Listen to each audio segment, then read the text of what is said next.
1800 a.C., Babilonia. Como cualquier civilización, los babilonios tenían sus problemas. Algunos de ellos, como construcción, comercio, administración o problemas de tierras, requerían de soluciones matemáticas. Esto hizo que se encontrasen con la ecuación de segundo grado, como muestran sus tablillas, aunque no en la forma en la que estamos acostumbrados. Veamos un ejemplo. Antes de ver el ejemplo, aclarar que usaremos el álgebra actual para facilitar la comprensión, aunque en la época no representaban así el problema. Supongamos que tenemos un terreno en el que queremos hacer una plantación rectangular con un cierto área C y 2b metros de valla. ¿Cuánto deben de medir sus lados X e Y para cumplir estas condiciones? Para ver que este sistema es equivalente a una ecuación de segundo grado, primero despejamos la Y en la primera ecuación. Si sustituimos esta expresión en la de abajo, podemos observar que obtenemos la ecuación buscada. Antes de ver cómo lo resolvían, vamos a intentar resolverlo por nuestros medios y ver que no es inmediatamente obvio cómo afrontar el problema, incluso utilizando álgebra. Lo primero que uno intentaría, sabiendo resolver ecuaciones más simples, sería dejar la X aislada en un lado. Pasamos el término independiente a la derecha, pero ahora hay dos X a la izquierda, y una está al cuadrado. Factorizamos la X y nos quitamos el cuadrado. Dividiendo, podemos dejar la incógnita dependiente de otra expresión con X. Hemos despejado la X. El problema es que nosotros queremos hallar la X sabiendo los valores de A, B y C.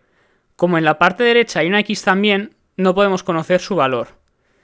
Hay un procedimiento llamado método del punto fijo que nos permite obtener una muy buena aproximación de la incógnita con esta ecuación, pero no es el despeje que buscamos. Antes de seguir haciendo cálculos, es buena idea reflexionar. Pensemos, ¿qué herramientas tenemos? Cuando te enfrentas a un problema que no sabes resolver, debes encontrar similitudes con otros problemas u otras soluciones que ya conozcas. Casi siempre, un problema más simple que mantenga parte de la esencia del problema original es útil para esto.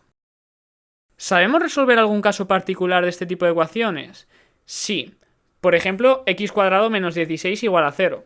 Simplemente tenemos que pasar el 16 a la derecha y tomar raíces. Y tenemos las dos soluciones. Este ejemplo tiene de particular que no tiene término con una x elevado a 1. Pero más importante, lo que nos ha permitido avanzar es el hecho de que nos hemos quitado el cuadrado tomando raíz. Es decir, es un ejemplo lo suficientemente sencillo como para poder resolverlo, pero no lo suficientemente complejo como para aplicarlo a nuestro problema, ya que no tiene x elevado a 1. Este es un ejemplo que tiene x elevado a 1, y es lo suficientemente simple como para que podamos resolverlo sin dificultades. Lo podemos resolver de forma similar a la anterior, tomando raíz, pero en este caso sí que hay un término con una x. ¿Ves el patrón? Hemos podido resolver ecuaciones cuadráticas siempre y cuando podamos llegar a algo al cuadrado igual a un número. Pero antes de continuar, déjame mostrarte cómo los babilonios resolverían un ejemplo concreto con una idea similar, pero de manera geométrica. Ellos representaban la ecuación gráficamente con áreas. En este caso, x² se representa como un cuadrado de lado x. 2x es un rectángulo de lados 2 y x, y 3 es simplemente un rectángulo cualquiera de área 3. El objetivo en estos momentos es formar un cuadrado con los elementos que hay a la izquierda. Para ello, se divide el rectángulo de área 2x en dos subrectángulos y los colocamos estratégicamente. Ahora es fácil de ver que queda un pequeño hueco en forma de cuadrado sin rellenar. Añadimos este cuadrado de área 1 a ambos lados de la ecuación, completando el cuadrado a la izquierda. Ahora, al tomar raíz cuadrada en ambos lados, se nos queda una ecuación lineal que sabemos resolver. Solo queda despejar para obtener la solución.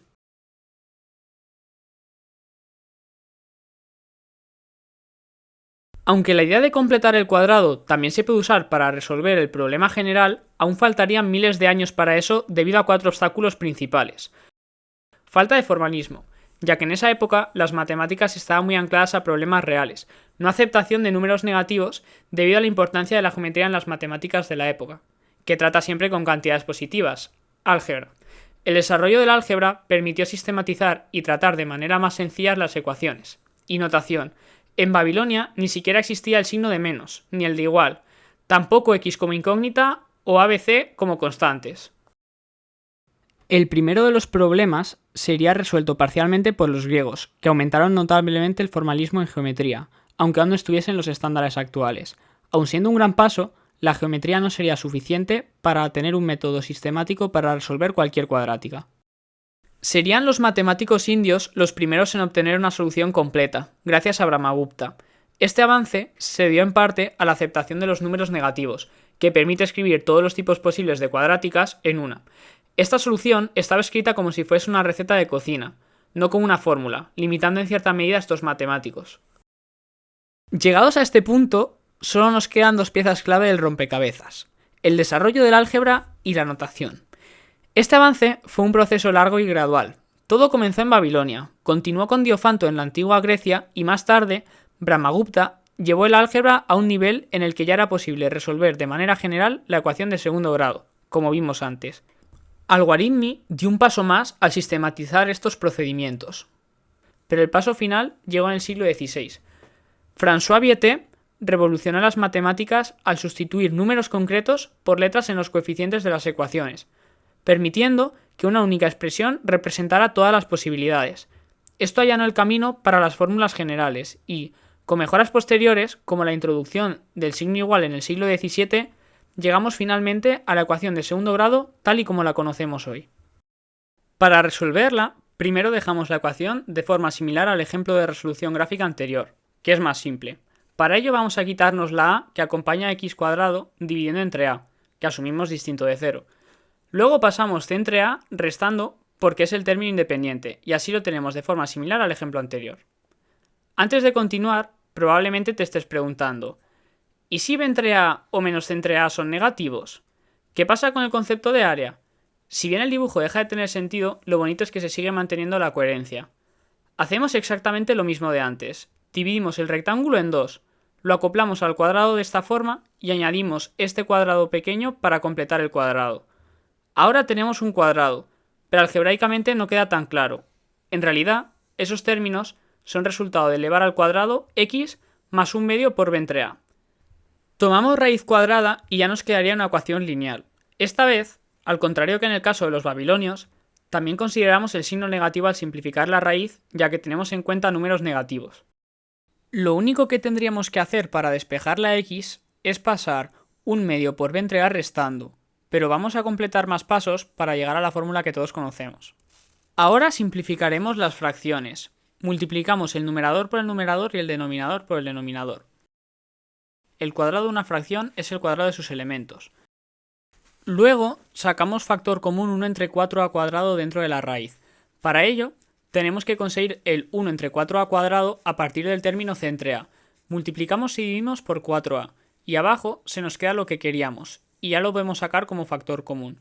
Para preparar el paso final, sacamos el 1 entre 4a cuadrado de la raíz, utilizando que la raíz de una multiplicación de factores es la multiplicación de las raíces de los factores. Y por último, sacamos factor común 2 entre a. Antes de continuar, a partir de ahora vamos a utilizar una versión equivalente de la fórmula de segundo grado por comodidad. Si tienes una ecuación de segundo grado, siempre puedes dividir entre a, y el término que acompaña a x cuadrado será 1. Por lo que siempre puedes pasar de una cualquiera a tener 1 con el x cuadrado y trabajar desde ahí.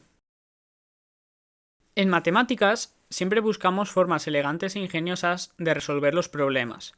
Incluso cuando ya has resuelto un problema, es natural volver e intentar resolverlo con una nueva perspectiva que lo amenice. Vamos a hacer justamente eso. Si te das cuenta, las soluciones de la ecuación cuadrática son un número, u, más menos otro número, v. Es decir, las soluciones son de la forma u más v, u menos v.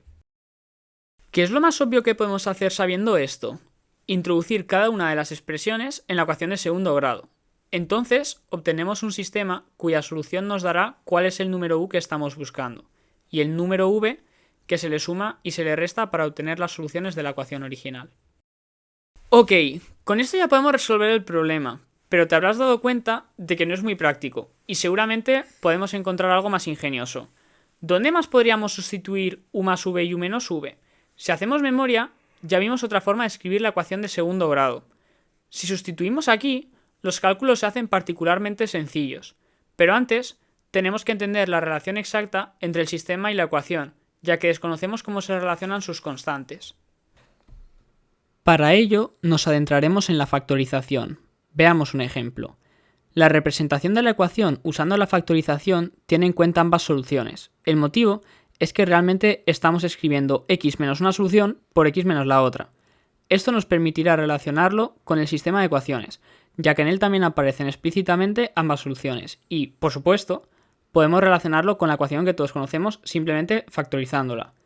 Para ver esto más claro, empecemos con la ecuación. Si sus soluciones son y0 y x0, podemos expresar así la ecuación. Si multiplicamos los factores e igualamos los coeficientes, nos queda algo familiar.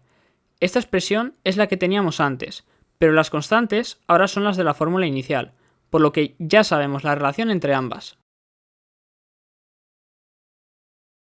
Empecemos analizando la primera ecuación del sistema. Observando diferentes valores, es claro que hay simetría entre ambas soluciones, cosa que ya habíamos visto anteriormente.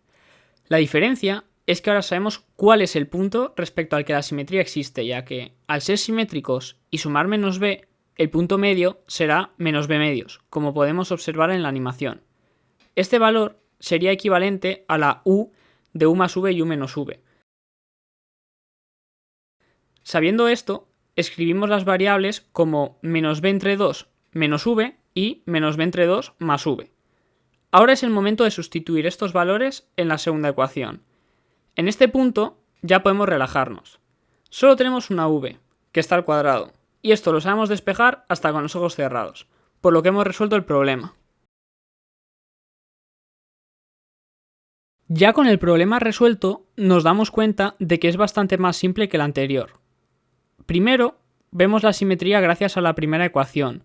Con esto ya sabemos el punto medio, que es menos b entre 2, siendo b la constante de la ecuación inicial. Ahora escribimos las soluciones teniendo esto en cuenta. Las multiplicamos y las igualamos a c. Este proceso lógico y sencillo se conoce como método Poisson-Law y nos permite resolver el problema aun sin acordarnos de la fórmula. Antes de finalizar, repasemos qué hemos visto. El problema se planteó por primera vez en Babilonia. Tras esto, diferentes civilizaciones construyeron las matemáticas necesarias para resolver el problema de manera completa.